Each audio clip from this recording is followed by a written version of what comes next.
bigger than your idol, so there will be no rival. Mining Gold Studios with the Sanjay, all the vibes with Dre, J.A. What going with that? What going, my fam? Describe your sound. Authentic roots reggae. Is reggae dying in Jamaica or is reggae evolving?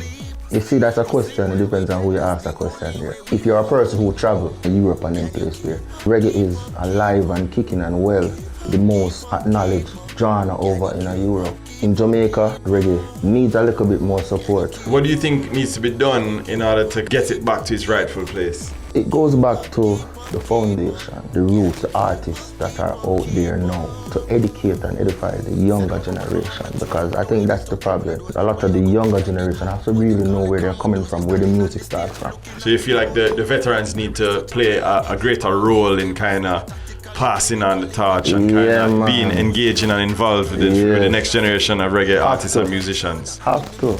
Talk to me about you you started at a very early age. You don't know the high school and we are beat on the decks, them and love something that is another, influence towards our music. And then stepping out of high school, getting the first chance to tour with the legend, Jimmy Cliff himself. He knew that I was real into the music, wanting to learn more about the music. And he was one of the first legends who took the time to sit down and educate me on the music, just like we were talking about. We want these legends to do. You don't even have to call no more name once you say that name. Because, Sir Jimmy Cliff, as you refer to him, is such a legend. And Grub Cooper, we don't want to leave out the Grub Cooper. I'm cigarette smoking.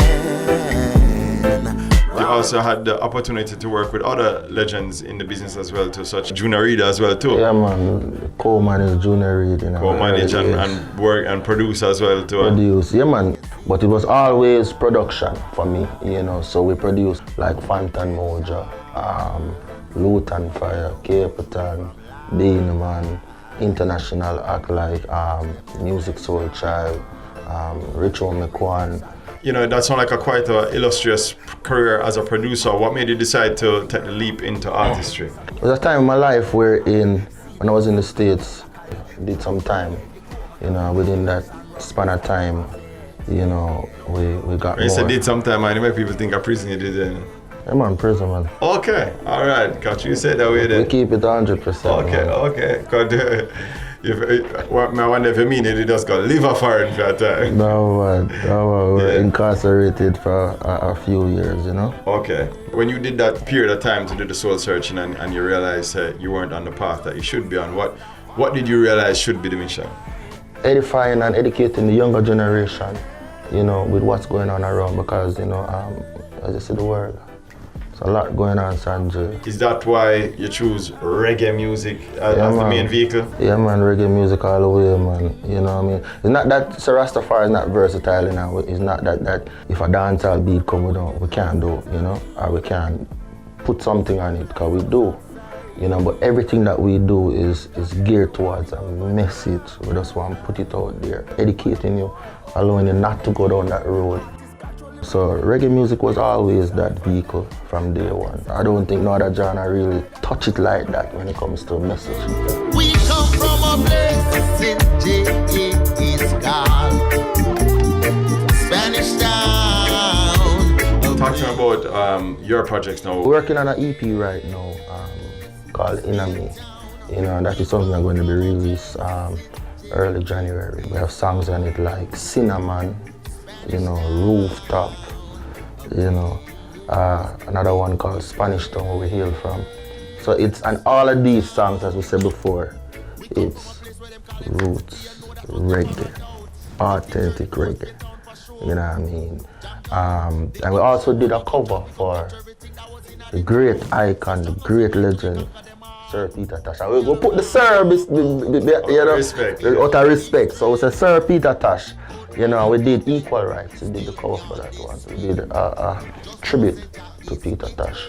And that was done by, myself and the Mining Gold band, which is my band.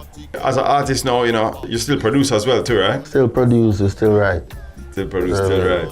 Still do, so we still do that. It's for me, it's an exercise. Like you get up in the morning and you run. or you jog or whatever you do, push up, whatever. For me, the studio is like a part of a workout for me. And what's the single that you're currently promoting? Equal rights. Everyone is crying out for peace, yes. None is crying out for justice.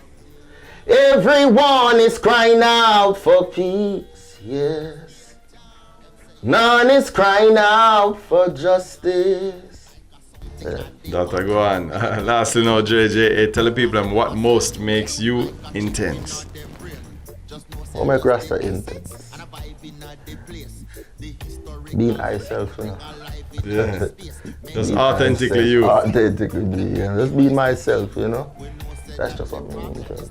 I said winning is not for everyone. Make sure it's for you, you know. Make sure it's for you, you know. No man, I for everybody, man.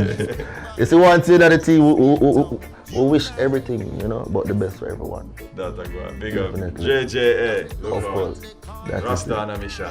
Rasta on a mission.